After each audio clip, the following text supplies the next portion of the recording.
Hi, part twos. It's been a while since I've posted. I actually thought I'd be doing this a lot more, but the rhythm of the fall course is much different than the summer course. In the summer course, we were just like on every day, and so every day I had something to say, and we've had a hard time kind of getting this group going together. So I think we're almost there. I wanted to respond to a few things out of our faith module, which is officially our first module that we completed, or almost completed at this point. And we've moved on to ethics and morality. I just wanted to respond to some of the things that you guys have talked about on your posts. And so first of all, I want to thank you guys for posting on time, for those of you who have been able to. And I know a lot of us have had some difficulty. It's always tough trying to juggle school, which is work, family, this course, and all the other things that we're doing. So it's really tough. And the challenge of an online course is to really discipline ourselves and to find that routine. Even for myself, I just find it so much easier that I teach, Monday, Wednesday nights, or just Monday nights or whatever. And there I go. I pack up, I go. And so even for me, when I come home and I'm tired and, I could drag myself to the computer, it's not easy. So for the work that we've done so far, I just want to say thank you, because I've seen some really excellent conversations going on. And you guys are responding to each other even when it doesn't tell you that you have to respond, which I just love, because that means you're getting into it, which is perfect. And that's the whole idea of this online learning. And you are responding to each other. You're answering each other's questions. You're supporting each other's answers. You're affirming one another, which is one of the things that really surprised me when I first did online in the summer, and why I'm such a convert now, because I just see how it brings people together even though we're not in the same room. And there's such an amazing sharing that's going on. So let me just go quickly, because I'm gonna run out of time here, because I don't want to make this too long. I've got my computer in front of me. I'm just going to go through some of the topics that you guys touched on in the faith, and just say a few things that I wanted to add in. In the beginning, when I first read the first post that you did for the novel study, Tuesdays with Maury, I didn't really respond to anybody because that wasn't my style in the summer. In the summer, I didn't respond to really any posts, and I just responded in Dropbox assignments, and then I did one of these every day. So I gave general feedback. And then once we started going, I realized we weren't really that together. So that's why I started to just, as we went along, give little comments to everybody's posts. So that was a different experience for me. So when I continue to read your novel study posts, I'll probably at that point then start making a few comments as well. Yeah. So leader, what is a leader was the first one, and you guys did some wonderful definitions, and I just want to share some resources here that I think are really good for people in Catholic education that you should know about. One of the first ones is Jean Vanier, and you guys saw a clip from him most recently in your content area. This book is one of my favorite books, The Scandal of Service, and it unpacks John 13. And in John's Gospel, you'll learn when you take part 3, John's Gospel is very unique from the other 3 synoptic Gospels, and he starts the institution of the Eucharist in John 13, actually with the Bread of Life discourse, and then John 13, where Jesus washes the feet of his followers, his disciples. And this is where we get servant leadership. Phenomenal book. It's like really small. It's like a pamphlet. I have used this book every time I've taught part 3. It went out of print. I begged them to reprint it. I think it's coming back. So if you see it, I just kind of stumbled upon this, and I really believe everyone in Catholic education should read this, because I don't think we understand servant leadership in Catholic education, and we should be applying that. When I ran my course in Italy last summer, I did a Franciscan theme through the part 1, 2, and 3, and each group read a different book relating to Franciscan spirituality and Pope Francis. So one of the books I did, I think I did this one for part 1, Leading Like Francis. And this book is awesome too, because it talks about the beginning of servant leadership. I'm just going to read a quick excerpt from it. Jesus calls all Christians to be leaders, to influence others, to love wisely and well, to live charitably, hopefully, and faithfully. And it says, leadership is a relationship between people, and we are always in relationship with others. So it's number 1 when we're talking about leadership here. Okay, so and it tells us here in this book where servant leadership came from. While the term servant leadership fits readily with Christian Franciscan spirituality, it actually originated with the work of AT&T executive Robert Greenleaf. Many years ago, A&T dedicated the young Greenleaf to figure out why some of its offices had outstanding productivity while others lagged behind. He conducted, after studying offices nationwide, the effectiveness of each branch depended on its leadership. Okay, and it goes on in terms of, he defines what servant leadership is. The servant leader is servant first. Then consciousness choice brings one to aspire to lead. The servant leader ensures that other people's highest priority needs are being served. The best test and difficult to administer is, do those served grow as persons? Do they, while being served, become healthier, wiser, freer, more autonomous, more likely themselves to become servants?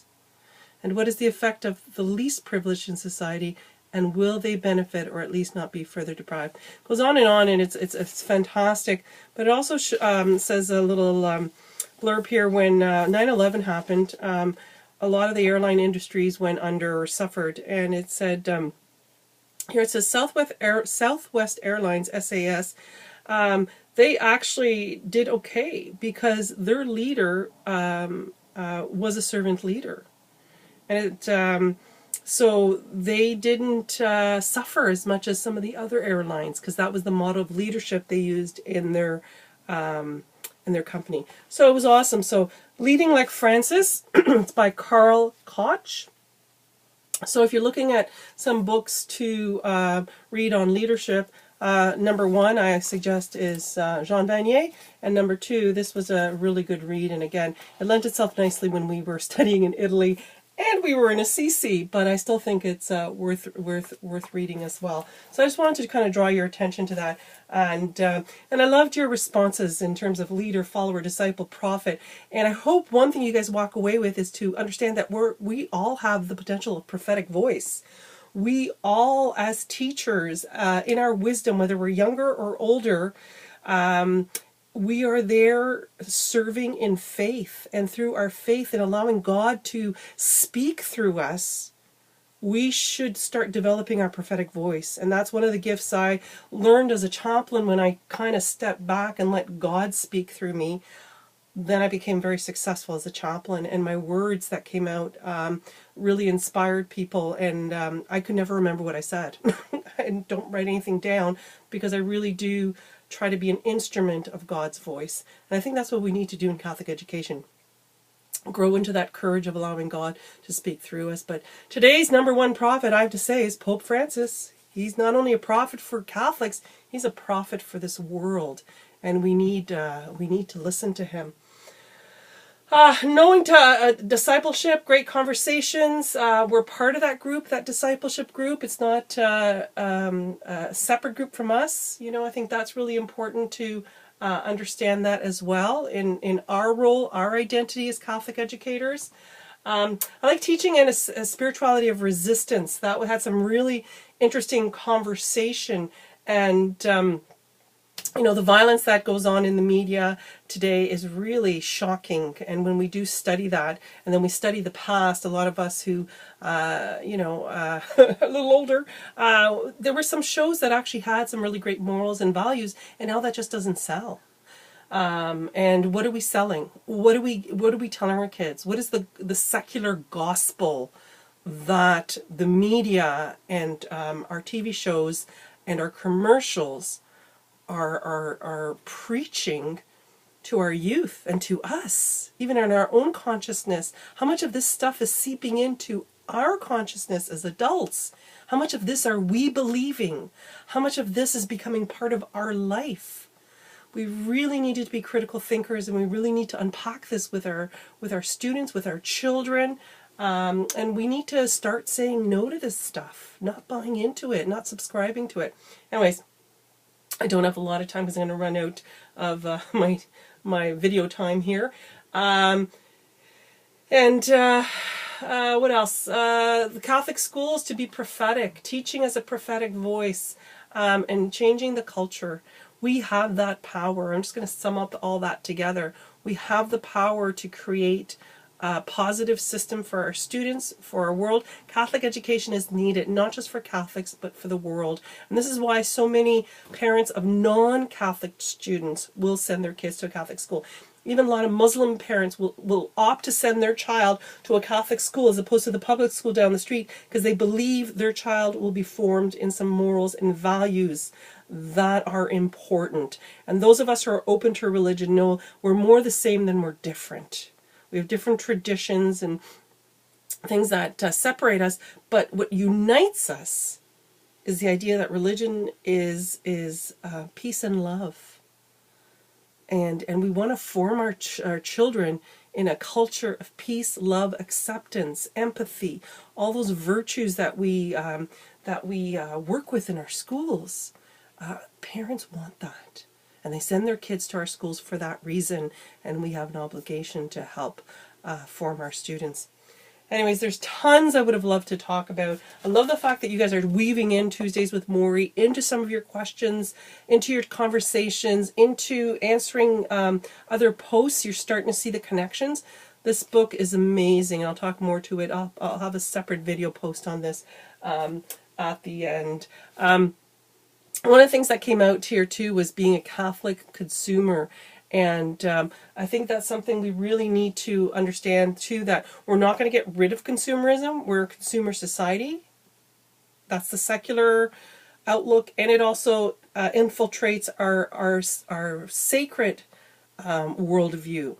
So I always talk about being Catholic consumers. We cannot live without being a consumer. We got to go into stores. We don't have a cow in the backyard. I'm not making wool off a sheep in my backyard and knitting a sweater. And I'm not getting eggs from a chicken in the morning. I am a consumer. But the ethical bent of being a Catholic consumer is something we really need to understand and to teach our children. So even just simple things like, what do we go buy? I went to buy cinnamon in the store. And oh my gosh, these glasses aren't strong enough. Hang on. I have different varieties of reading glasses here. Gotta get the strong ones out. And what I loved about this product, it said this, first of all, it's a recycled banana leaf paper box, okay? It was handcrafted by women belonging to an artisan collective in Sri Lanka. Your purchase directly contributes to the empowerment of this community while helping to reduce waste and pollution. Read your labels. What did you just buy? And in my post that I shared with you guys about being in the Dominican Republic in the cocoa fields, I had the money, I pulled it out of the wallet.